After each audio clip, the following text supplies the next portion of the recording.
Isa siyang superbisor ng gawain ng Ebanghelyo.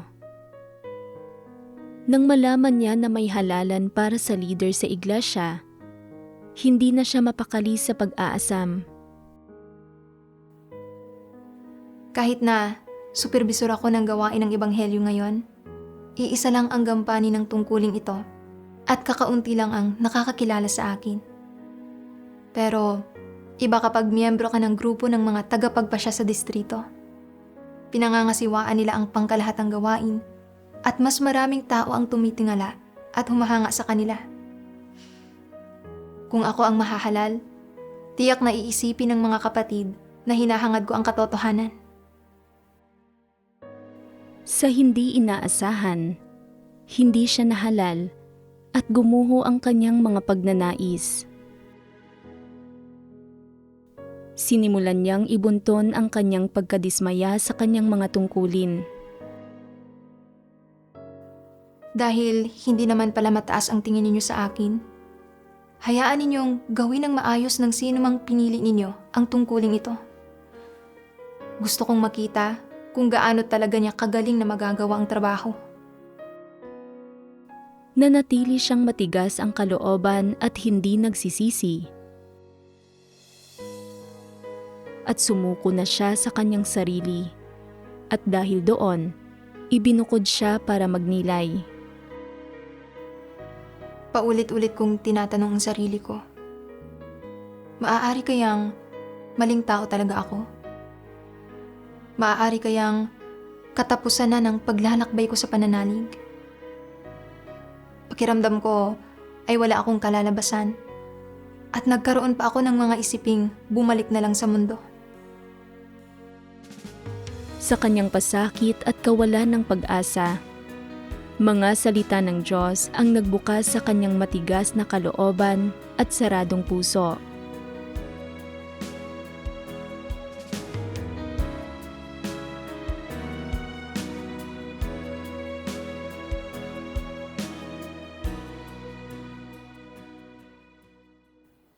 Noong Marso 2023, nagdaraos ng espesyal na halalan ang aming distrito para pumili ng isang leader ng distrito.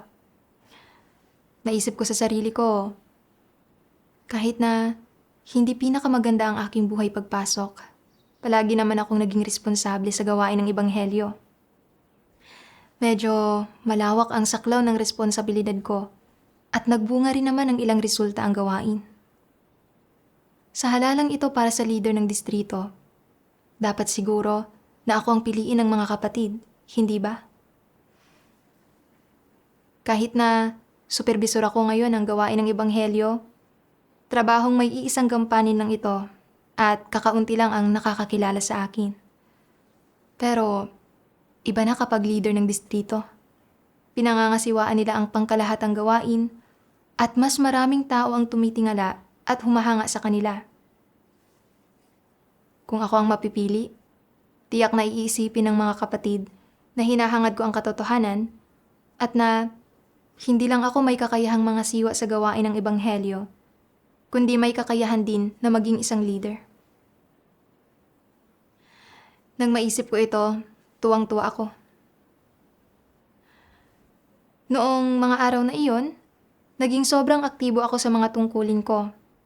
At sa tuwing may nagtatanong sa group chat, agad akong sumasagot. At kung minsan, kumukonsulta ako sa mga leader tungkol sa mga problema at pribado kong inuulat sa kanila ang mga problemang nakikita ko para isipin nilang may pagpapahalaga ako sa pasanin at responsable ako at para iboto nila ako sa halalan. Kaya, napili ka ba? Sa laking gulat ko, isang gabi, nakita ko ang mensahe mula sa mga nakatataas na leader na nag-aanunsyong si Sister Charlotte ang nahalal na leader ng distrito. Nang makita ko ang pangalang iyon, sumama talaga ang loob ko. At naisip ko, kahit na laging gumagawa ng mga tungkulin sa pamumuno si Charlotte, kararating lang niya sa aming distrito para mangaral ng Ebanghelyo. At hindi pa siya gaanong pamilyar sa sitwasyon dito. Bakit siya ang nahalal na leader ng distrito? Matagal-tagal ko ring pinangasiwaan ang gawain niya. Pero ngayong nahalal siya bilang leader at susubaybayan niya ang gawain ko, ano na lang ang mukhang ihaharap ko? Talaga kayang mas mababa ang tingin sa akin ng mga kapatid? Ayaw mong tanggapin ang realidad. Lubha akong hindi kumbinsido. Paano mismo ako mas mababa kay Charlotte? Pagdating sa aming mga saklaw ng responsibilidad, hindi naman mas malawak ang sa kanya kaysa sa akin. Pagdating sa karanasan sa gawain at mga prinsipyong naunawaan, hindi rin naman siya mas magaling kaysa sa akin. At pagdating sa pagdurusa at pagbabayad ng halaga, tiyak na marami na akong pinagdusahan. Noong panahon ko bilang supervisor ng gawain ng Ebanghelyo, kahit anong ipagawa sa akin ng iglesia, ginawa ko. At kapag nakakatagpo ako ng mga problema sa gawain, gaano man kahirap o kasakit, hindi ako kailanman nagrereklamo o dumaraing. Pero sa kabila ng lahat ng pagsisikap ko, bakit si Charlotte ang napili at hindi ako? Baka naman may problema sa akin? Hindi ba ako angkop na maging leader ng distrito? Angkop lang ba ako sa paggawa ng tungkuling may iisang gampanin? Habang lalo ko itong iniisip, lalong sumasama ang loob ko at nawalan ako ng motibasyon na gawin ang mga tungkulin ko. Noong mga panahong iyon, nakaranas ng ilang paghihirap at problema ang gawain ng Ebanghelyo ng Iglesia. At nagkataon namang ang bahaging ito ay ang mismong pangunahing responsibilidad ni Charlotte. Nakikipag-ugnayan si Charlotte sa mga kapatid para talakayin kung paano lutasin ang mga problemang ito. Bagamat nasa labas ng saklaw ng aking pangangasiwa ang gawaing ito, mas matagal ko nang pinangasiwaan ang gawain ng Ebanghelyo. Kaya dapat ay nakipagtulungan ako sa kanila para pag-usapan ang mga solusyon. Tama. Kung makapagbibigay ka ng solusyon, mabilis na malulutas ang mga problemang ito. Oo nga. Pero nang maisip ko kung paanong ito ang saklaw ng gawain na responsibilidad ni Charlotte, pakiramdam ko kung talagang malulutas ko ang mga problema. Tiyak na iisipin ng mga nakatataas na leader na si Charlotte ang nakagawa noon. At sasabihin nilang may kapabilidad siya sa gawain. Nang maisip ko ito, ayoko nang makisali sa talakayan. Kahit na pinapasali ako, magalang akong nagdadahilan, sinasabing, kayo na ang mag-usap, hindi ko gaanong alam ang tungkol dyan. Sinasamantala ko pa nga ang mga pagkukulang ni Sister Charlotte. At paminsan-minsan, ibinubulalas ko ang aking sama ng loob sa mga sister sa paligid ko. Sinasabing, hindi talaga sapat na hindi nauunawaan ang mga prinsipyo. Sa dami ng mga problema sa gawain ngayon, paano niya masusubaybayan ang gawain at malulutas ang mga problema kung hindi niya nauunawaan ang mga prinsipyo? Makikinig sila at sasang-ayon na sinasabing, oo nga, hindi talaga pwedeng hindi niya nauunawaan ang mga prinsipyo dahil hindi niya malulutas ang mga problema sa ganitong paraan. Pagkarinig nito, palihim akong natutuwa sa loob-loob ko. Iniisip na,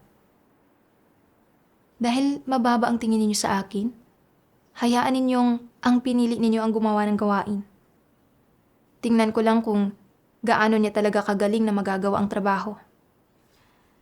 Kapag nagkaproblema sa gawain, gagamitin ko ang mga katunayan para patunayang mali ang pinili ninyo at ipapakita ko sa inyo ang kahihinatnan ng hindi pagpili sa akin.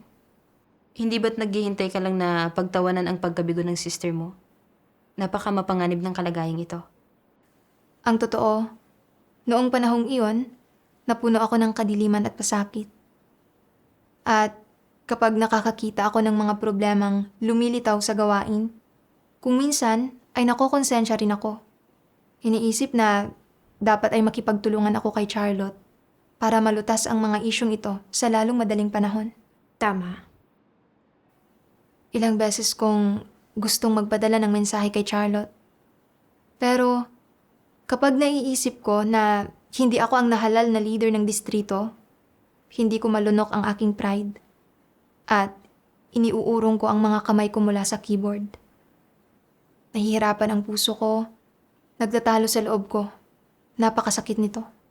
Naghanap ka ba ng solusyon sa kalagayang ito? Hindi. Napagtanto kong mali ang kalagayan ko at dapat ko itong ayusin at baguhin kaagad. Pero ayaw kong isuko ang pride ko para makipagbahaginan kay Charlotte. Noong panahong iyon, nilamon ako ng reputasyon at katayuan at wala sa tungkulin ko ang focus ko. Ayaw kong makipagtulungan noong may ipinapatupad na mga gampanin ang mga leader. Kapag hindi maarok ng mga kapatid ang mga prinsipyo sa kanilang mga tungkulin, namumuhay sa mga suliranin at walang direksyon, hindi ko sila tinulungang lutasin ang mga suliranin nila. At nang magbigay ng gabay ang mga nakatataas na leader para tulungan akong subaybayan ang gawain ng Ebanghelyo, hindi ko ito sinubaybayan o ipinatupad ang gabay sa napapanahong paraan. Dahil dito, patuloy na bumaba ang pagiging epektibo ng gawain ng Ebanghelyo hanggang sa halos maparalisa na ito. Hindi nagtagal, tinanggal ako. Pagkatapos, itinalaga ako ng mga leader na maging responsable para sa gawain ng isang grupo ng Ebanghelyo. Hindi pinagnilayan kung bakit ako tinanggal. Sa halip, nagreklamo pa ako na hindi ako dapat tinanggal ng mga leader. At patuloy akong namuhay na nakararamdam ng paglaban, na walang ganang subaybayan ang gawain. Inilantad at pinungusan ako ng supervisor dahil sa hindi ko paglutas sa mga isyu sa gawain sa tamang oras at dahil sa pagiging napakabagal sa pagsubaybay sa gawain. Pero sadyang hindi ko ito matanggap. Makalipas ang mahigit 1 buwan, hindi pa rin bumuti ang gawaing responsibilidad ko. Nakita ng supervisor na patuloy akong tumatangging tanggapin ang katotohanan at pagnilayan ang aking sarili. Kaya tinanggal niya ako mula sa aking posisyon bilang leader ng grupo. Pagkatapos nito, inilipat ako sa isang ordinaryong iglesia at lalo pang bumagsak ang kalagayan ko. Ayaw kong makipag-usap kahit kanino at hindi ko ibinubuka ang bibig ko para makipagbahaginan sa panahon ng mga pagtitipon. Ilang beses akong sinubukang tulungan ng mga leader pero hindi ko sinasagot ang mga tawag nila. Matigas talaga ang kalooban mo. Oo. Lumalaban din ang kalooban ko sa leader ng pangkat na sumusubaybay sa gawain ko. At sa loob ng ilang buwan na sunod-sunod, wala akong nakuhang anumang resulta sa aking mga tungkulin. Makalipas ang 4 na buwan, bigla akong kinontak ng isang leader at sinabing,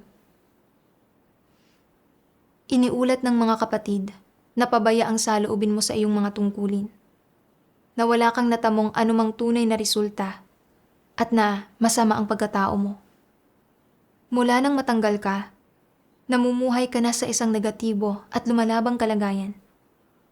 Wala kang saloobin na tanggapin ang katotohanan at hindi mo tinatanggap ang pangangasiwa at pagsusubaybay ng leader ng pangkat sa iyong gawain. Ayon sa mga prinsipyo, kailangan kang ibukod para magnilay. Ibinukod para magnilay? Oo. Nang malaman kong ibubukod ako, nablangko ang isip ko.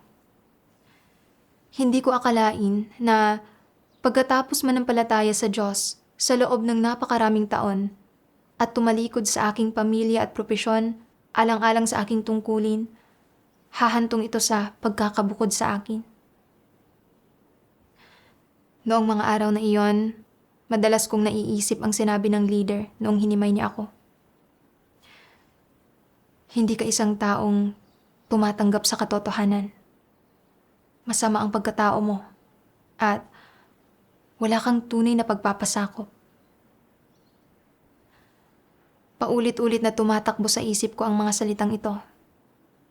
Paulit-ulit kong tinatanong ang sarili ko. Maaari kayang nagtapos na ang paglalakbay ko sa pananalig?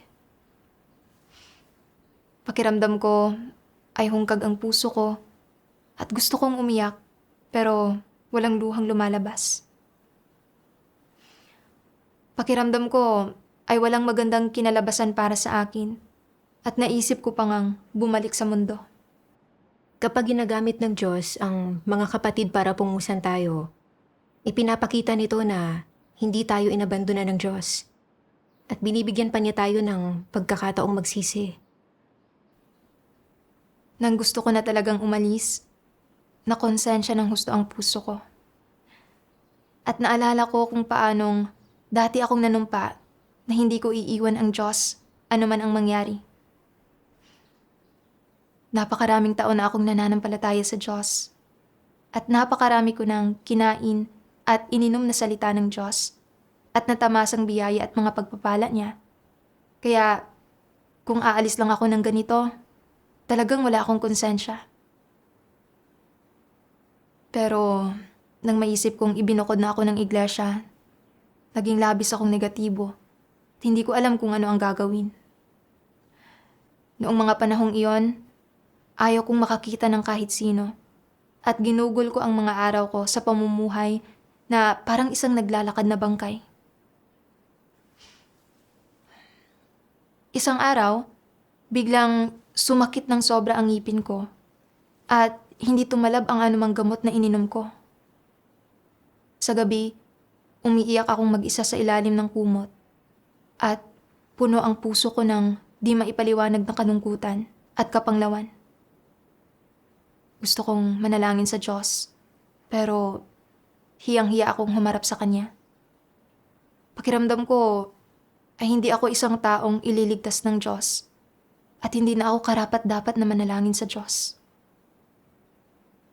Habang lalo kong sinasara ang puso ko sa Diyos, lalong lumalala ang sakit ng ngipin ko.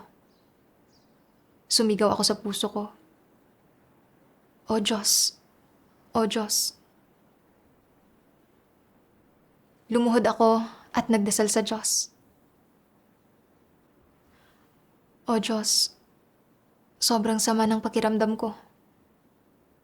Ayaw kong isuko ang pananalig ko sa iyo, pero hindi ko alam kung ano ang gagawin.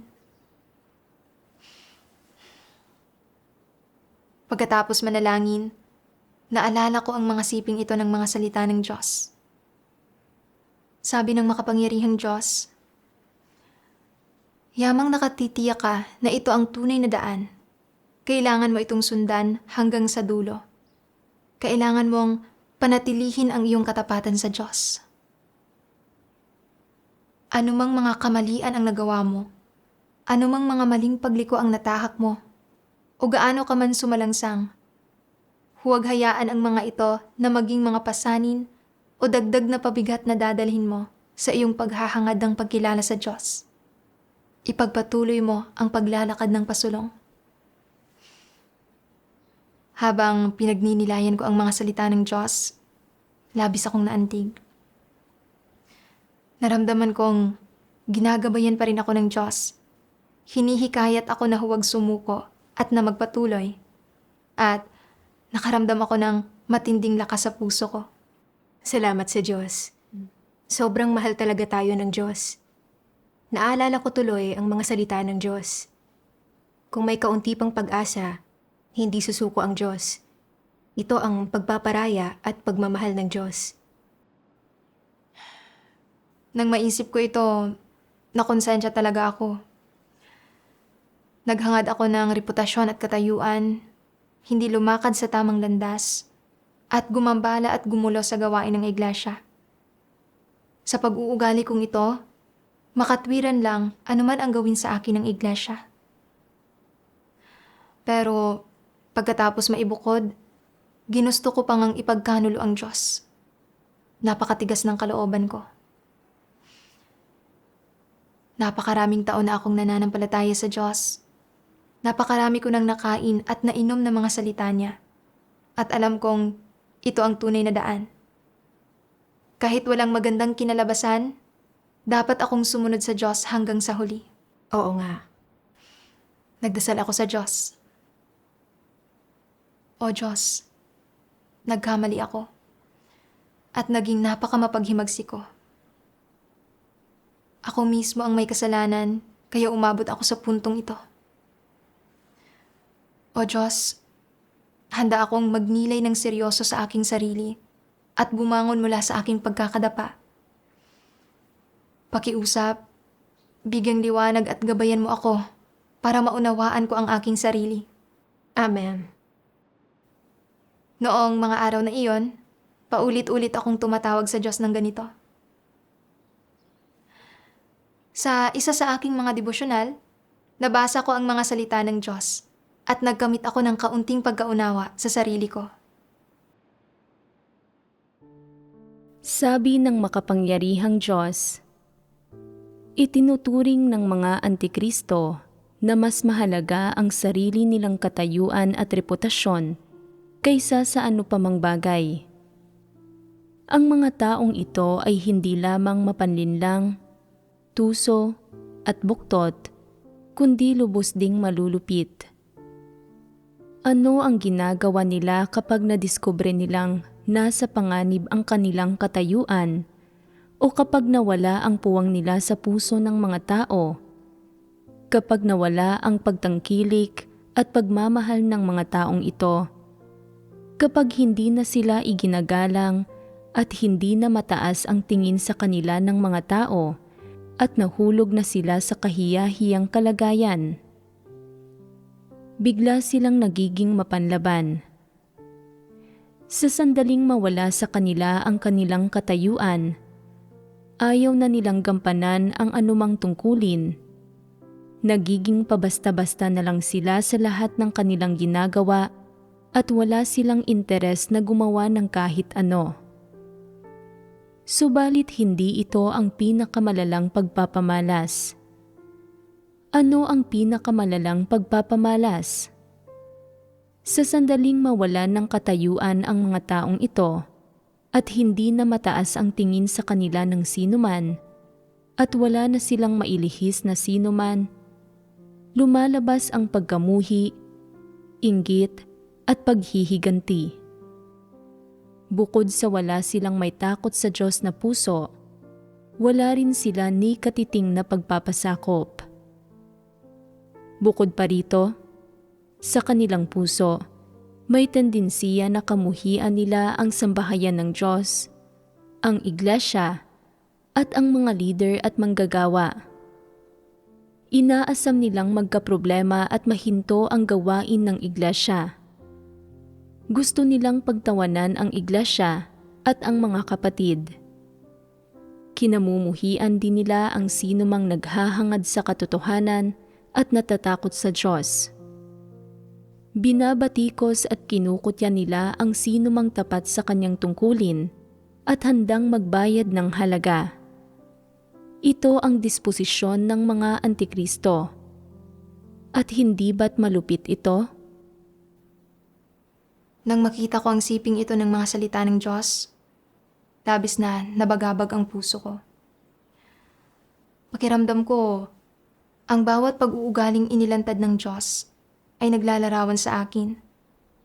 Lalo na nang makita kong sinasabi ng mga salita ng Diyos na labis na pinahahalagahan ng mga antikristo ang kanilang sariling reputasyon at katayuan, higit sa ano paman, at wala silang anumang pagpapasakop o takot sa Diyos. Pinipiga nila ang kanilang utak at gumagamit sila ng anumang paraan para magkamit ng katayuan. At sa sandaling mawala sa kanila ang kanilang reputasyon at katayuan o mawala ang suporta at paghanga ng mga tao, agad silang nagiging mapanlaban, nagiging negatibo sila, at nagpapabaya sa kanilang gawain. At nakakaramdam sila ng sama ng loob at kawalang kasiyahan sa kanilang puso. Hinihiling nilang magkaproblema sa gawain ng iglesia para mapagtawanan nila ang iglesia. Pagkatapos, ay naisip ko ang sarili kong pag-uugali. Hindi ba't ganoon din ito? Noon, para mahalal bilang leader ng distrito at makuha ang paghanga ng mga kapatid, kapag nakikita kong nagpapadala ng mga mensahe ang mga kapatid para magtanong, nagmamadali akong sumagot para makuha ang atensyon ng mga leader. Pero, nang malaman kong si Charlotte ang nahalal na leader ng distrito, hindi ko pinagnilayan kung saan ako nagkulang. Sa halip, dahil hindi ako ang napili, at dahil hindi ko nakuha ang katayuan o paghanga ng mas maraming tao, lumaban ako at nakipagtalo sa loob ng puso ko. Inisip kong mas may karanasan ako at mas matagal kong pinangasiwaan ang gawain ng Ebanghelyo kaysa kay Charlotte. At sa paggamit sa mga ito bilang kapital, hindi ako nasiyahan at hindi ako nakontento. At ginamit ko ang aking mga tungkulin para ilabas ang aking mga sama ng loob. Nang makita kong nagkaproblema ang gawain ng Ebanghelyo na responsibilidad ni Charlotte, hindi lang ako hindi tumulong na lutasin ang mga issue, kundi ikinasiya ko pa ang mga kasawiang ito at pinagtawanan ko siya. Hinihiling ko pa nga na sana ay hindi malutas ang mga problemang ito para mapahiya siya sa harap ng mga kapatid at makita ng lahat na talagang hindi siya kasing galing ko. Hindi lang iyon. Inilabas ko rin ang aking sama ng loob sa mga sister sa paligid ko. Sinamantala ko ang ilang maliliit na issue sa mga tungkulin ni Charlotte at hinusgahan siya ng patalikod. Umaasang papanig sa akin ang mga kapatid at iisipin na pumili ng maling tao ang iglesia at binaliwala nito ang isang taong kasing husay ko.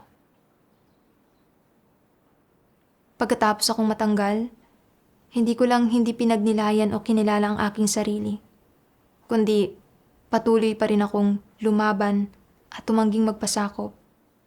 At kapag sinusubukan akong kausapin ng mga leader para makipagbahaginan, ayaw kong makipag-ugnayan sa kanila.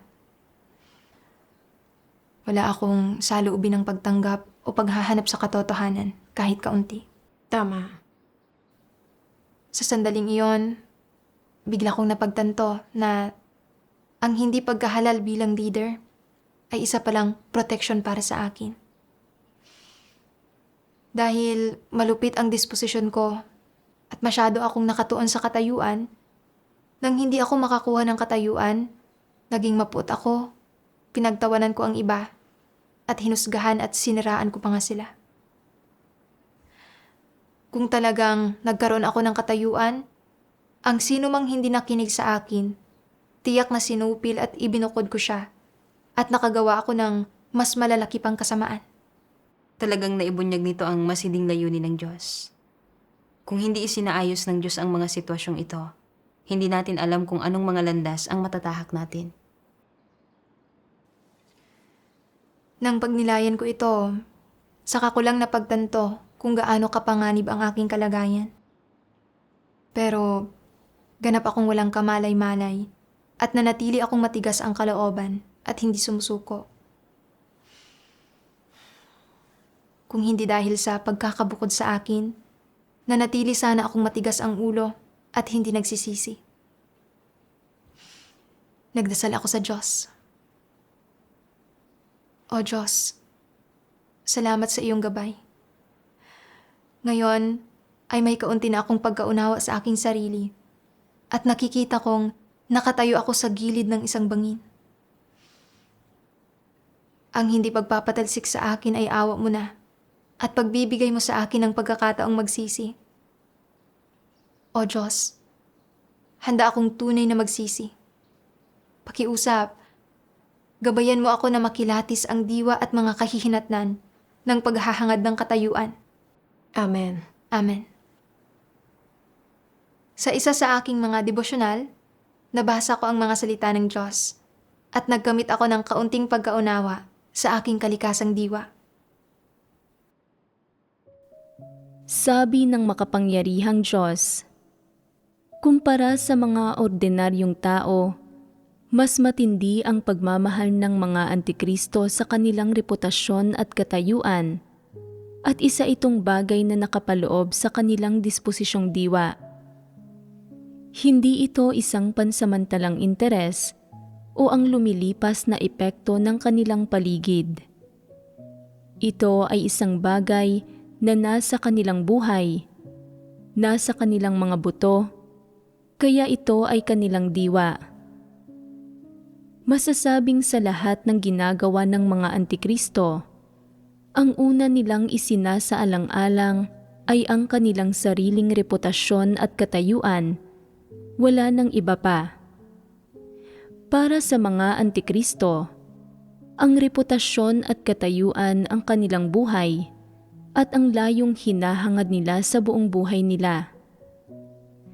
Maaaring sabihin na para sa mga antikristo, ang reputasyon at katayuan ay hindi kung anong karagdagang hinihingi lamang, lalong hindi mga bagay na panlabas sa kanila na makakaya nila kahit wala ang mga ito. Bahagi ang mga iyon ng kalikasan ng mga antikristo. Iyon ay nasa kanilang mga buto, sa kanilang dugo, ang mga iyon ay likas sa kanila. Hindi masasabing ang mga antikristo ay walang pakialam kung sila ba ay nagtataglay ng reputasyon at katayuan. Hindi ganito ang kanilang saloobin. Kung gayon, ano ang kanilang saloobin? Ang reputasyon at katayuan ay malapit na nauugnay sa kanilang pang-araw-araw na buhay, sa kanilang pang-araw-araw na kalagayan, sa kung ano ang kanilang hinahangad sa araw-araw. Para sa mga antikristo, ang katayuan at reputasyon ang buhay nila. Paano man sila mabuhay, anuman ang kapaligiran na tinitirhan nila, anuman ang gawain na kanilang ginagawa, anuman ang kanilang hinahangad, anuman ang kanilang mga layon, anuman ang direksyon ng kanilang buhay, umiikot ang lahat ng ito sa pagkakaroon ng magandang reputasyon at mataas na katayuan. At hindi nagbabago ang pakay na ito. Hinding-hindi nila kayang isantabi ang gayong mga bagay. Ito ang totoong mukha ng mga antikristo at ang kanilang diwa. Maaari mo silang ilagay sa isang sinaunang gubat sa pusod ng kabundukan at hindi pa rin nila bibitiwan ang paghahangad nila sa reputasyon at katayuan. Maaari mo silang ilagay sa gitna ng anumang grupo ng mga tao at ang pawang maiisip nila ay reputasyon at katayuan pa rin. Kahit na naniniwala sa Diyos ang mga antikristo, itinutumbas nila ang paghahangad ng reputasyon at katayuan sa pananalig sa Diyos at tinatrato ang dalawang bagay na ito ng magkapantay. Ibig sabihin, habang tinatahak nila ang landas ng pananalig sa Diyos, hinahangad din nila ang kanilang sariling reputasyon at katayuan. Masasabi na sa puso ng mga antikristo, ang paghahangad sa katotohanan sa kanilang pananampalataya sa Diyos ay ang paghahangad sa reputasyon at katayuan, at ang paghahangad ng reputasyon at katayuan ay ang paghahangad din sa katotohanan. Ang magkamit ng reputasyon at katayuan ay ang makamit ang katotohanan at buhay. Kung nararamdaman nila na hindi sila nagkamit ng kasikatan, pakinabang o katayuan, na walang tumitingala sa kanila, nagpapahalaga sa kanila, o sumusunod sa kanila, nasisiraan sila ng loob, naniniwala silang wala nang saysay pang manampalataya sa Diyos, wala na itong kabuluhan, at napapaisip sila sa loob-loob nila. Nabigo ba ako sa pananampalataya sa Diyos ng ganito? Wala na ba akong pag-asa? Madalas na kinakalkula nila ang gayong mga bagay sa kanilang puso. Kinakalkula nila kung paano sila makalilikha ng sariling puwang sa sambahayan ng Diyos, kung paano sila maaaring magkaroon ng matayog na reputasyon sa iglesia, kung paano nila mapapakinig ang mga tao kapag nagsasalita sila, at mapasuporta ang mga ito sa kanila kapag kumikilos sila, kung paano nila mapapasunod sa kanila ang mga tao nasaan man sila, at kung paano sila magkakaroon ng maimpluwensyang tinig sa iglesia at ng kasikatan, pakinabang, at katayuan. Talagang pinagtutuunan nila ang gayong mga bagay sa puso nila. Ang mga ito ang hinahangad ng gayong mga tao. Mula sa mga salita ng Diyos, nakita ko na ang paghahangad ng isang antikristo sa reputasyon at katayuan ay hindi pansamantala. At ito ay isang bagay na nasa kanilang kalikasan at diwa. Ginagawa ng mga antikristo na layon sa buhay ang paghahangad ng reputasyon at katayuan. Naniniwala sila na sa pagkakamit ng reputasyon at katayuan, nakakamit nila ang lahat. At kapag nawala sa kanila ang reputasyon at katayuan, nawawalan ng kahulugan ang buhay. Napagtanto kong ganoon din pala ako. Mula pagkabata, namuhay ako ayon sa mga satanikong lason na gawing pakay na mamukod-tangi at magpakahusay. At kailangang tiisin ng isang tao ang pinakamatinding hirap para maging pinakadakila sa mga tao. Sa eskwelahan, nagsikap akong maging nangungunang estudyante at pinakamagaling sa klase. At inakala kong dahil dito ay hahangaan ako ng aking mga guro at kaklase. Pagkatapos kong ikasal, nang makita kong mas nakakaangat sa buhay ang maraming kamag-anak at kapitbahay sa panig ng asawa ko kaysa sa amin, ayaw kong magpahuli. Kaya nagtayo kami ng asawa ko ng isang negosyo. Gustong maging isang mayaman sa aming nayon at mahangaan ng iba. Matapos kong matagpuan ang Diyos, ginawa ko pa ring layo ng aking paghahangad ang reputasyon at katayuan. Iniisip na sa pagiging isang leader, lalawak ang saklaw ng aking mga responsibilidad at mas maraming tao ang titingala sa akin. Naniwala akong ito ang tanging paraan para mamuhay ng makabuluhan at may halaga. Para magkamit ng katayuan at paghanga, piniga ko ang aking utak sa pagpupunyagi para dito. Pero nang hindi ako nahalal bilang leader at hindi ko nakuha ang paghanga at suporta ng mga kapatid, hindi ako nasiyahan at hindi ako nakontento at hinusgahan ko ang bagong halal na leader. Nang makakita ako ng mga problema sa gawain ng Ebanghelyo, binaliwala ko ang mga ito at ikinasiya ko pa nga na makitang mangyari ang mga ito. Nang matanggal ako, patuloy akong naging negatibo at mapanlaban. At kapag sinusubaybayan ng iba ang gawain ko, nakadarama rin ako ng paglaban. Kahit nang ibukod ako, hindi ko pinagnilayan ang aking sarili at naisip ko pang ipagkanulo ang Diyos at iwan ang kanyang sambahayan. Nakita ko na ang lahat ng ginagawa ko ay para makibaka para sa reputasyon at katayuan, na ang paghahangad ng reputasyon at katayuan ay naging bahagi na ng aking kalikasan, at na ako ay naglalakad na sa landas ng isang antikristo.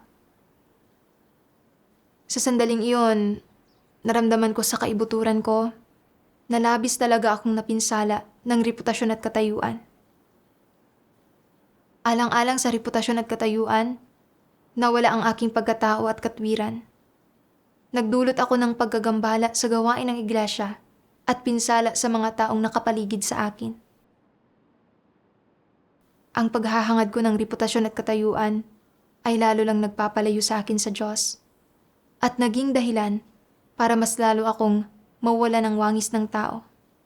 Talagang nakapipinsala ang paghahangad na ito ng reputasyon at katayuan. Tama yan. Gusto kong makalaya kaagad mula sa mga paglilimita at paghapos ng reputasyon at katayuan. At nagsimula akong magkaroon ng determinasyon na hangarin ang katotohanan. Pagkatapos, nabasa ko ang isa pang sipi ng mga salita ng Diyos at malinaw kong napagtanto na ang paghahangad ng reputasyon at katayuan ay isang landas na patungo sa pagkawasak. Sabi ng makapangyarihang Diyos, ang paghahangad ng reputasyon at katayuan ay hindi ang tamang landas. Kabaligtaran mismo ng paghahangad sa katotohanan ang direksyong iyon. Sa kabuuan, anuman ang direksyon o layon ng iyong hangarin, kung hindi ka nagninilay tungkol sa paghahangad ng katayuan at reputasyon, at kung nahihirapan kang isantabi ito, maaapektuhan niyon ang iyong buhay pagpasok. Hanggat may puwang ang katayuan sa puso mo, ganap itong magkakaroon ng kapabilidad na kontrolin at impluwensyahan ang direksyon ng buhay mo at ang layon ng paghahangad mo. Kaya nga, magiging napakahirap sa iyo na pumasok sa katotohanang realidad maliban pa sa mahihirapan kang baguhin ang iyong disposisyon. Makamit mo man sa bandang huli ang pagsang-ayon ng Diyos, syempre pa ay hindi na kailangang sabihin pa. Bukod pa riyan, kung hindi mo kailanman magawang isuko ang paghahangad mo ng katayuan, maaapektuhan nito ang abilidad mong gawin ang iyong tungkulin sa paraan na pasok sa pamantayan.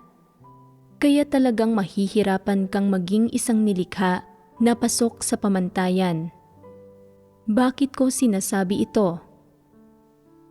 Wala nang higit pang kinapopuotan ang Diyos, kundi kapag naghahangad ang mga tao ng katayuan. Dahil ang paghahangad ng katayuan ay isang satanikong disposisyon. Isa itong maling landas. Bunga ito ng katiwalian ni Satanas. Isa itong bagay na kinokondena ng Diyos at ito mismo ang bagay na hahatulan at lilinisin ng Diyos. Wala nang higit pang kinapopuotan ang Diyos, kundi kapag naghahangad ang mga tao ng katayuan, pero nagmamatigas ka pa ring nakikipagkompetensya para sa katayuan. Walang sawa mo itong iniingatan at pinoprotektahan at laging sinusubukang makuha ito para sa iyong sarili. Hindi ba't ang lahat ng ito ay antagonistiko sa Diyos? Hindi inorden ng Diyos ang katayuan para sa mga tao. Ipinagkakaloob ng Diyos sa mga tao ang katotohanan, ang daan at ang buhay, para sa huli ay maging isang nilikha sila na pasok sa pamantayan, isang maliit at hamak na nilikha. Hindi isang tao na may katayuan at katanyagan at iginagalang ng libo-libong tao. Kung kaya, saan mang perspektiba ito tingnan, ang paghahangad ng katayuan ay isang daan tungo sa pagkawasak. Gaano man kamakatwiran ang iyong pagdadahilan para maghangad ng katayuan, mali pa rin ang landas na ito at hindi ito sinasang-ayunan ng Diyos. Gaano ka man magpakahirap o gaano man kalaki ang halagang bayaran mo, kung nagnanais ka ng katayuan, hindi ito ibibigay sa iyo ng Diyos. Kung hindi ito ibinibigay ng Diyos sa iyo, mabibigo ka sa pakikipaglaban para matamo ito. At kung patuloy kang makikipaglaban, isa lamang ang kalalabasan nito. Mabubunyag at matitiwalag ka. Mapupunta ka sa daan patungo sa pagkawasak. Nauunawaan mo ito, hindi ba? Malinaw na inilantad ng Diyos ang mga kahihinatnan ng paghahangad ng reputasyon at katayuan. Oo nga. Mula sa mga salita ng Diyos, nakita ko na ang paghahangad ng reputasyon at katayuan ay hindi ang tamang landas. At ito ang pinaka-kinamumuhian ng Diyos. Nagbibigay ang Diyos sa mga tao ng mga tungkulin, hindi ng katayuan. At ang kanyang layunin ay para maging pasok sa pamantayan ang mga tao bilang mga nilikha, hindi para hangarin ng mga tao na maging sikat o dakila. Kung patuloy na hahangarin ng mga tao ang reputasyon at katayuan, salungat ito sa mga hinihingi ng Diyos. At sa diwa, ito ay pagsalungat sa Diyos. At ang huling kalalabasan nito ay ang mabunyag at maitiwalag ng Diyos. Oo nga. Sa pagninilay sa aking nakaraang pagseserbisyo bilang supervisor ng gawain ng Ebanghelyo, nakita kong marami akong responsibilidad, pero hindi ako tumuon sa kung paano gagawin ng maayos ang aking pangunahing gawain. Sa halip, ang gusto ko lang ay mahalal bilang leader ng distrito upang magkamit ng mas mataas na katayuan at mahangaan ng mas maraming tao.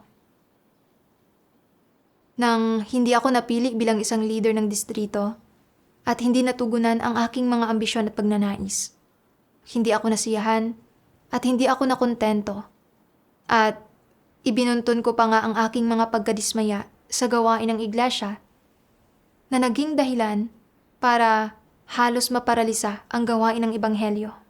Napakalubha ng kalikasan nito. Mismo. Kung hindi ako magsisisi, tiyak na mapapatalsik at matitiwalag ako dahil sa marami kong masamang gawa. Oo nga. Sa sandaling iyon, nagsimula akong magkaroon ng kaunting pag-aunawa sa sinabi ng Diyos na ang paghahangad ng reputasyon at katayuan ay walang patutunguhan. Nang maisip ko ito, talagang nagpasalamat ako sa Diyos. Kung hindi ako naibukod, hindi sana ako magigising sa tamang oras at hindi ko malalaman ang kalikasan at mga kahihinatnan ng paghahangad ng reputasyon at katayuan.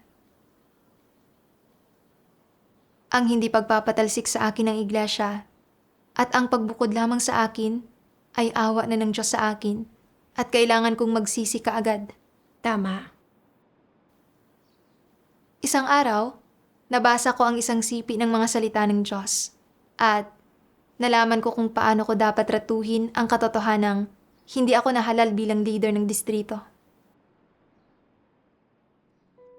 Sabi ng makapangyarihang Diyos, kung ang tingin mo sa sarili mo ay nababagay kang maging isang leader, nagtataglay ng talento, kakayahan at pagkatao para sa pamumuno, subalit hindi ka inaangat ng sambahayan ng Diyos at hindi ka inihahalal ng mga kapatid, paano mo dapat harapin ang bagay na ito?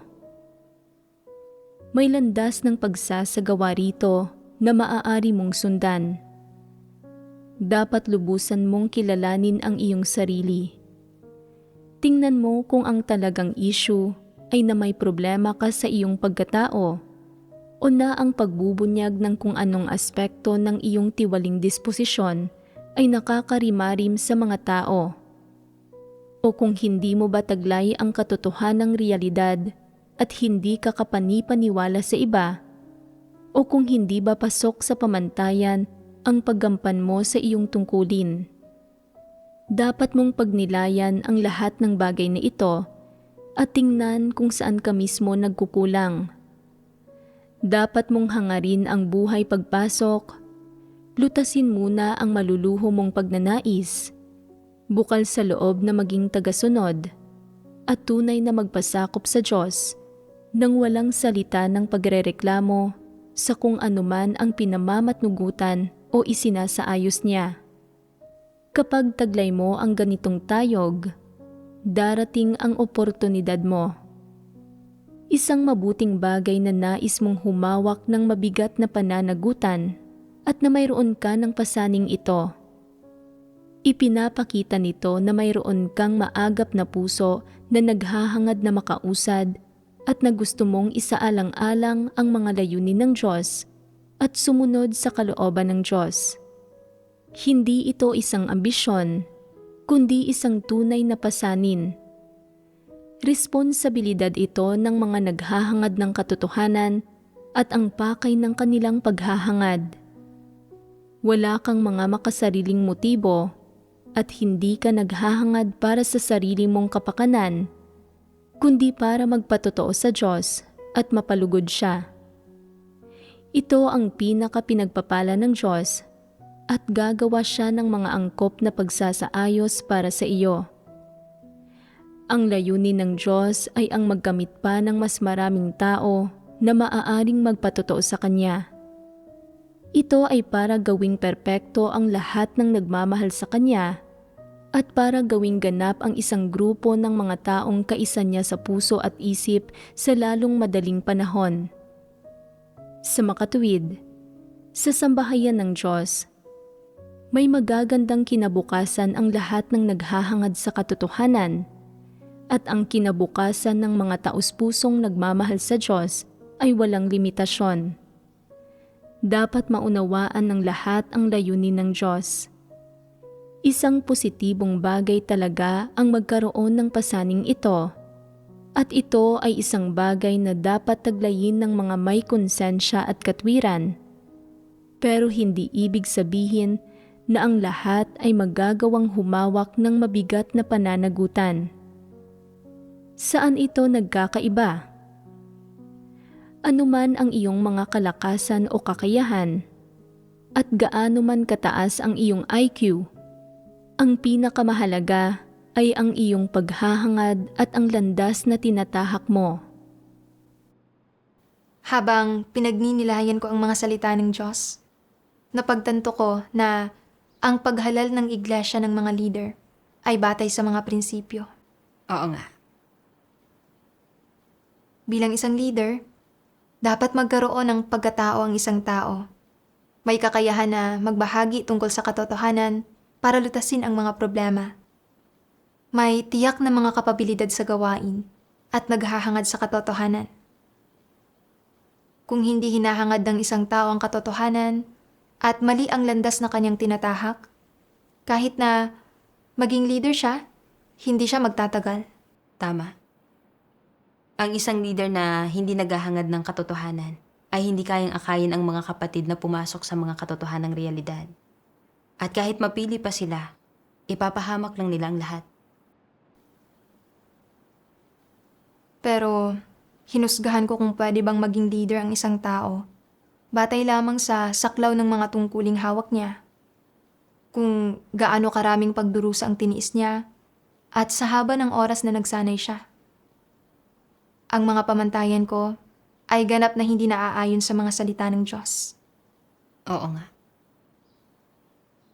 Sa pagbabalik tanaw, kahit na matagal akong nagsanay sa pangangaral ng Ebanghelyo, nakaunawa ng ilang prinsipyo sa pangangaral ng Ebanghelyo, at nagkaroon ng ilang resulta sa aking tungkulin, hindi ko pinagtuunan ang aking buhay pagpasok, at kontento na ako sa pagiging abala araw-araw sa aking tungkulin. Bihira akong magnilay at bihira kong kilalanin ang aking sarili sa mga bagay na nararanasan ko. At bihira kong pagnilayan ang mga katotohanang prinsipyo. Hindi talaga ako isang taong nagmamahal o naghahangad sa katotohanan. Ang pangunahing responsibilidad ng isang leader ay akayin ang mga kapatid na maunawaan ang katotohanan at pumasok sa realidad ng mga salita ng Diyos. Mismo. Hindi ako tumuon sa pagninilay at pagkilala sa aking sarili. Gumagawa lang ng panlabas na gawain at halos walang buhay pagpasok. Kaya hindi ako kalipikadong maging isang leader. Kung talagang nahalal ako bilang leader, pero hindi ko kayang gumawa ng aktwal na gawain. Hindi ba't magiging huwad na leader ako? Kapag malinaw na nating nakikita ito, nagiging bukas na tayo sa pagtanggap at hindi na tayo nakikipagkumpetensya para sa pamumuno. Mismo. Bukod pa rito, para maging isang leader, kailangang pangasiwaan ng isang tao ang lahat ng aspekto ng gawain at magkaroon ng ilang kapabilidad sa gawain. Pinangangasiwaan ko lang ang gawain ng ebanghelyo noong panahong iyon. At kung minsan, kapag napakarami ng gampanin, hindi ko na ito kayang asikasuhin. Wala talaga akong kakayahan o kapabilidad sa gawain para maging isang leader. Leader na si Charlotte noon pa man, at mas malinaw siyang makipagbahaginan tungkol sa katotohanan kaysa sa akin. At kahit na kulang siya sa karanasan sa pangangasiwa sa gawain ng ebanghelyo, mabuti naman ang kanyang intensyon at handa siyang magsagawa at matuto. Ang paghalal sa kanya bilang leader ay nararapat at dapat kong suportahan ang gawain ni Charlotte. Tama. Matapos pagnilayan ang usaping ito, nagawa kong harapin ang hindi pagkahalal bilang leader ng may kahinahunan. Kalaunan, nagbasa ako ng 2 sipi ng mga salita ng Diyos at naunawaan ko kung anong uri ng tao ang gusto ng Diyos. Sabi ng makapangyarihang Diyos, bilang isang miyembro ng nilikhang sangkatauhan, kailangan mong manatili sa iyong wastong posisyon at umasal ng maayos. Matapat na panghawakan ang ipinagkatiwala sa iyo ng lumikha. Huwag kumilos ng wala sa lugar o gawin ang mga bagay-bagay na labas sa saklaw ng iyong kakayahan o nakasuklam-suklam sa Diyos. Huwag hangarin na maging isang dakilang tao, isang Superman, o isang ingranding individual, at huwag hangarin na maging Diyos. Ang lahat ng ito ay kahilingan na hindi dapat taglayin ng mga tao. Ang paghahangad na maging isang dakilang tao o isang Superman ay katawa-tawa. Ang paghahangad na maging Diyos ay lalo pang mas kahiya-hiya. Ito ay karimari-marim at kasuklam-suklam. Ang tunay na mahalaga at ang dapat na panghawakan ng mga nilikha ng higit pa sa anumang bagay ay ang maging tunay na nilikha. Ito lamang ang tanging layon na dapat hangarin ng lahat ng tao. Kapag hinihingi ng Diyos na maayos na tuparin ng mga tao ang kanilang tungkulin, hindi niya hinihingi sa kanila na tapusin ang tiyak na bilang ng mga gampanin o magsakatuparan ng anumang malaking proyekto, ni magkamit ng anumang malalaking tagumpay. Ang nais ng Diyos ay magawa ng mga tao ang lahat ng makakaya nila sa isang praktikal na paraan at mamuhay ayon sa kanyang mga salita. Hindi kailangan ng Diyos na maging dakila o marangal ka o na gumawa ka ng anumang himala, at hindi rin niya nais na makakita ng anumang kaaya-ayang mga sorpresa sa iyo. Hindi niya kailangan ang ganoong mga bagay. Ang kailangan lang ng Diyos ay naisagawa mo ang mga salita niya sa isang praktikal na paraan. Pagkatapos mong maunawaan ang mga salita ng Diyos, gawin mo ang mga ito at isakatuparan ang mga ito. O pagkatapos mong marinig ang mga salita ng Diyos, tandaan mo ng mabuti ang mga ito, at pagdating ng panahon para magsagawa, gawin mo ito ayon sa mga salita ng Diyos. Hayaan mong ang mga ito ang maging buhay mo, ang mga realidad mo, at ang isinasabuhay mo. Sa gayon, masisiyahan ang Diyos. Kailangang maging malinaw sa inyong lahat kung anong uri ng mga tao ang inililigtas ng gawain ng Diyos at kung ano ang kahulugan ng kanyang pagliligtas.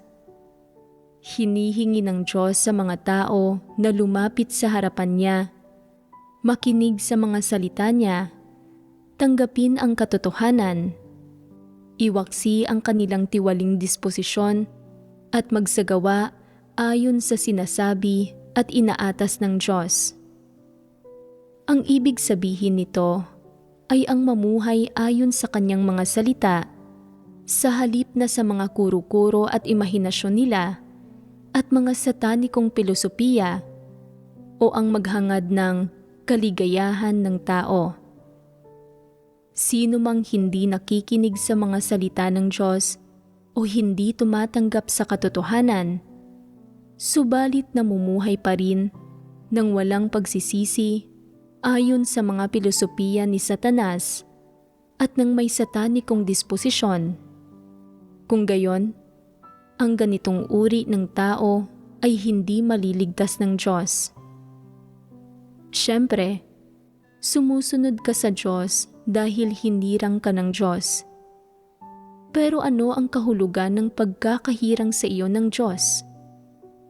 Ito ay upang baguhin ka at gawin kang isang tao na nagtitiwala sa Diyos, na sinserong sumusunod sa Diyos, na kayang talikdan ang lahat para sa Diyos, nagagawang sumunod sa daan ng Diyos at nagwaksi ng kanyang mga satanikong disposisyon, hindi na sumusunod kay Satanas o namumuhay sa ilalim ng kapangyarihan nito.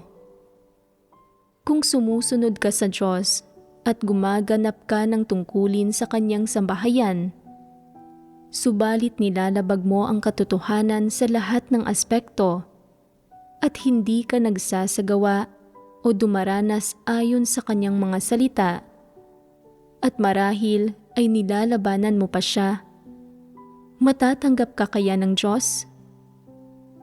Siguradong hindi. Ano ba ang ibig kong sabihin sa bagay na ito?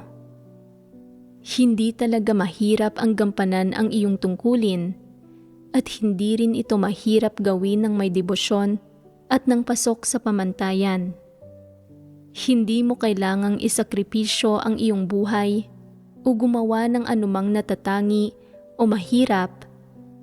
Kailangan mo lamang sundin ang mga salita at tagubilin ng Diyos ng matapat at matatag, nang hindi idinaragdag ang sarili mong mga ideya o isinasakatuparan ang sarili mong proyekto, kundi tumatahak sa landas ng paghahangad sa katotohanan.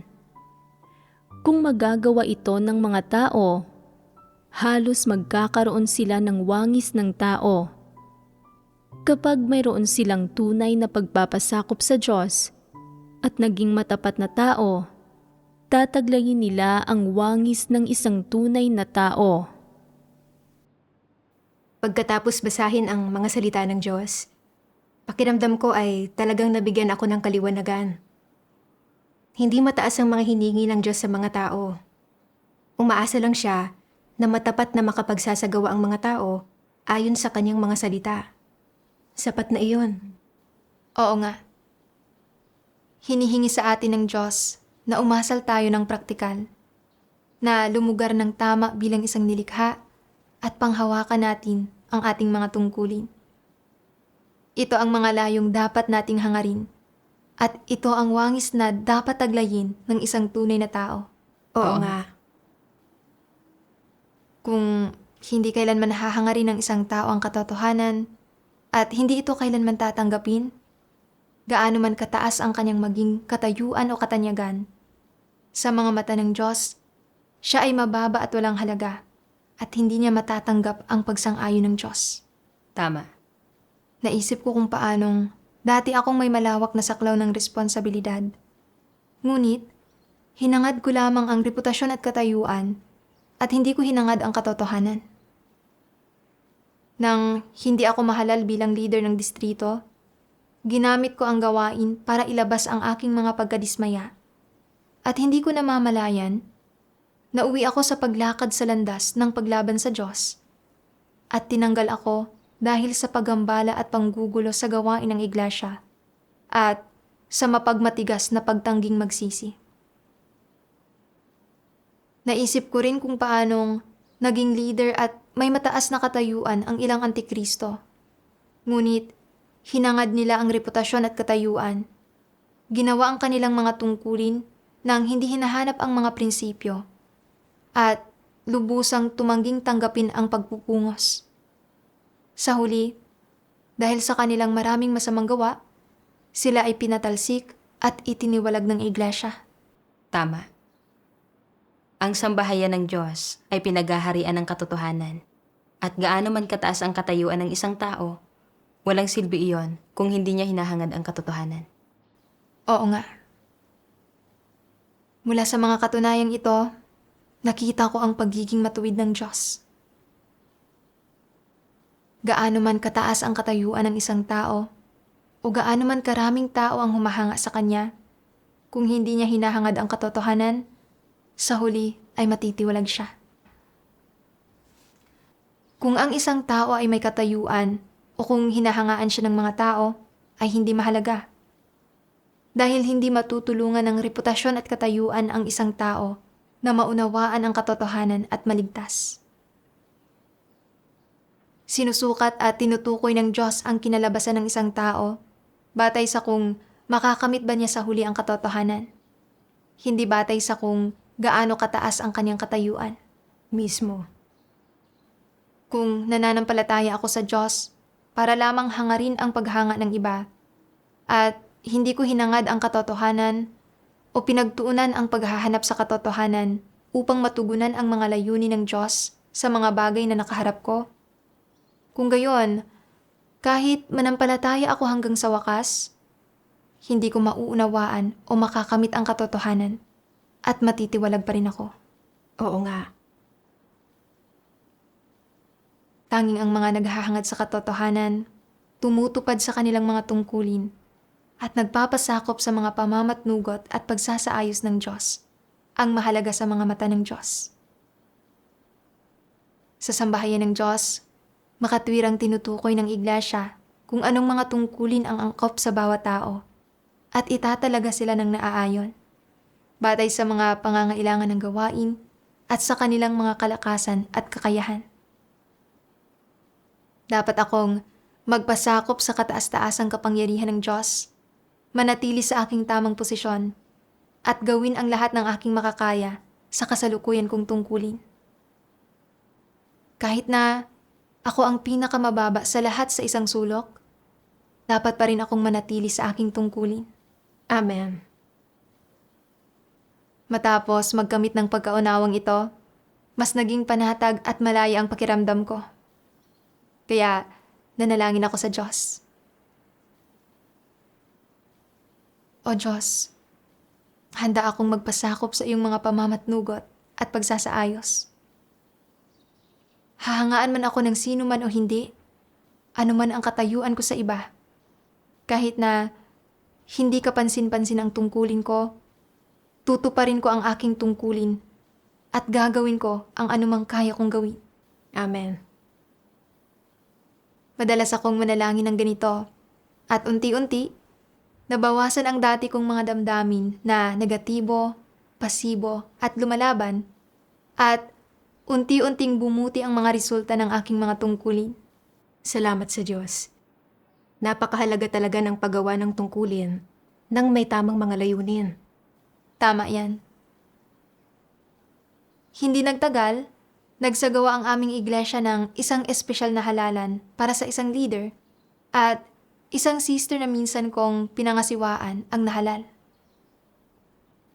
Pagkatapos, hiniling sa akin ng mga leader na maging leader ng pangkat at pangasiwaan ang pagtitipon ng isang maliit na grupo. Labis akong nagpapasalamat sa Diyos sa pagbibigay sa akin ng isa pang pagkakataon para magsanay. Tama. Pero kasabay nito, nakaramdam ako ng kaunting pagkatismaya. Iniisip kung paanong isa lang akong leader ng pangkat at wala sa akin ang ningning na kaakibat ng pagiging isang leader ng iglesia. Napagtanto kong muling sumusulpot ang pagnanais ko para sa reputasyon at katayuan. Kaya tahimik akong nanalangin sa Diyos sa puso ko. Naisip ko ang mga salita ng Diyos. Sabi ng makapangyarihang Diyos, bilang isang miyembro ng nilikhang sangkatauhan, kailangan mong manatili sa iyong wastong posisyon at umasal ng maayos. Matapat na panghawakan ang ipinagkatiwala sa iyo ng lumikha. Huwag kumilos nang wala sa lugar. Hindi inorde ng Diyos ang katayuan para sa mga tao. Ipinagkakaloob ng Diyos sa mga tao ang katotohanan, ang daan, at ang buhay, para sa huli ay maging isang nilikha sila na pasok sa pamantayan, isang maliit at hamak na nilikha. Hindi isang tao na may katayuan at katanyagan at iginagalang ng libu-libong tao. Habang pinagninilayan ko ang mga salita ng Diyos, lumiwanag ang puso ko. At napagtanto ko na ang usaping ito na nangyayari sa akin ay pagsisiyasat ng Diyos sa puso ko. Oo nga. Noon, palagi kong hinangad na tingalain ako at mas pinahalagahan ko pa ang reputasyon at katayuan kaysa sa buhay mismo. Nang malaman kong hindi ako nahalal bilang leader ng distrito, pinabayaan ko ang tungkulin ko at ikinasiya ko ang mga pagkabigo ng aking mga kapatid na nakaantala sa gawain ng iglesia, nag-iiwan ng walang hanggang mantsa. Nag-iwan din ito ng permanenteng pasakit sa puso ko. Ngayon, malinaw kong naunawaan na kumpara sa katayuan, mas mahalaga ang mga responsibilidad. Mismo. Sa pagkakataong ito, hindi ko na maaaring hangarin ang katayuan tulad ng dati. Determinado akong gawin ng maayos ang aking tungkulin. Kahit pa ilagay ako sa pinakatagong sulok, gagawin ko pa rin ng maayos ang aking tungkulin. Magiging isa akong nilikha na totoo at tumutupad sa tungkulin, at babawi ako sa aking pagkakautang noon. Hindi na pwedeng maging katatawanan ako ni Satanas, lalo na ang biguin ko ang Diyos. Amen. Amen. Kapag naunawaan na natin ang katotohanan, nagiging madali na ang pagsasagawa nito. Mismo. Mula noon, sa aking tungkulin, ay kusa na akong nakipagtulungan sa mga leader.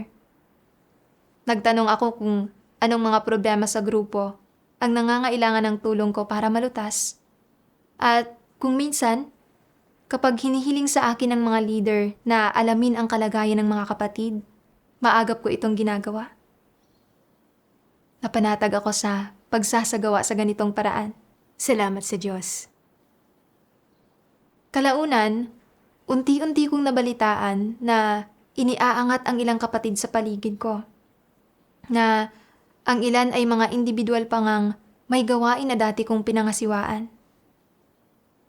Bagamat medyo nabagabag ako sa oras na iyon, nanalangin ako sa Diyos at tinrato ko ng tama ang bagay ni ito. Nang makita ko ang ilang kapatid na nakakaranas ng mga suliranin, ginawa ko ang lahat ng aking makakaya para makipagbahaginan at tulungan sila. At lalo pang bumuti ng bumuti ang mga resulta ng tungkulin namin. Makalipas ang ilang panahon, sinabi sa akin ng leader ng iglesia na tinanggap na akong muli sa iglesia. Siguradong napaka-emosyonal mo noon. Pagkarinig ng balitang ito, may di maipaliwanag na pakiramdam sa puso ko. Sobra akong naging emosyonal, pero higit pa roon, nakaramdam ako ng paninisi sa sarili. Hinangad ko ang reputasyon at katayuan, hindi ako lumakad sa tamang landas, at ginambala at ginulo ko ang gawain ng iglesia, kaya ako tinanggal. Lubos nitong ibinunyag ang pagiging matuwid ng Diyos. Ngunit, hindi ako itiniwalag ng Diyos. Sa halip, hinatulan niya ako gamit ang kanyang mga salita at pinungusan ako sa pamamagitan ng mga kapatid sa paligid ko. Ang kanyang layunin ay upang makilala ko ang maling landas na tinataha ko at makabalik ako bago pa maging huli ang lahat, upang matakasan sa lalong madaling panahon ang pagdurusang dulot ng reputasyon at katayuan. mabawi ang konsensya at katwirang dapat kong taglayin, at maisabuhay ang isang wangis ng tao. Gayunpaman, hindi ko naunawaan ang puso ng Diyos at munti ko na siyang iwan. Talagang nakaramdam ako ng pagkakautang sa Diyos. Nakita ko ang pagmamahal ng Diyos. At mula sa kaibuturan ng aking puso, taos-puso akong nag-alay sa Kanya ng aking pasasalamat at papuri. Amen. Matapos maranasan ang mga bagay na ito, tunay kong naramdaman na anuman ang gawin ng Diyos, ginagawa niya ito sa pag-asang taimtim na magsisisi ang mga tao at lalakad sa tamang landas. Kahit pa tanggalin o ibukod ang isang tao, hindi siya kailanman inaabandonan ng Diyos. Bagkus, patuloy pa rin siyang inaalagaan at ginagabayan. Gumagamit siya ng iba't ibang paraan upang gisingin ang puso ng mga tao at mapanumbalik sila. Sa pamamagitan ng karanasang ito, nagkaroon ako ng kaunting pagkaunawa sa matuwid na disposisyon ng Diyos. Nang patuloy akong naghimagsik at lumaban sa Diyos, dumating sa akin ang Kanyang puot. Mahigpit niya akong pinungusan at dinisiplina sa pamamagitan ng mga tao, pangyayari, at bagay sa paligid ko, at isinantabi ako. Sa sandaling handa na akong magsisi sa harap niya, ginamit ng Diyos ang Kanyang mga salita para patuloy akong bigyang liwanag at gabayan. Nang tunay akong manumbalik sa Diyos at magsagawa ayon sa Kanyang mga salita, muli akong tinanggap ng iglesia. Ang disposisyon ng Diyos ay buhay na buhay at tunay, at ang Kanyang puso sa pagliligtas sa mga tao ay taos-puso at mabuti. Salamat sa Diyos. Salamat sa Diyos. Dati, takot akong mabigo at mabunyag. Labis akong naantig pagkarinig sa karanasan mo ngayon. At nakikita ko na ang mga kabiguan at pagkatisod ay mabubuting bagay rin. At hanggat hinahanap ng mga tao ang katotohanan, mas marami silang nakakamit kaysa sa matatamo nila sa mga komportabling sitwasyon. Tama yan. Tunay ngang biyaya at pagpapala ito ng Diyos. Salamat sa Diyos. Salamat sa Diyos.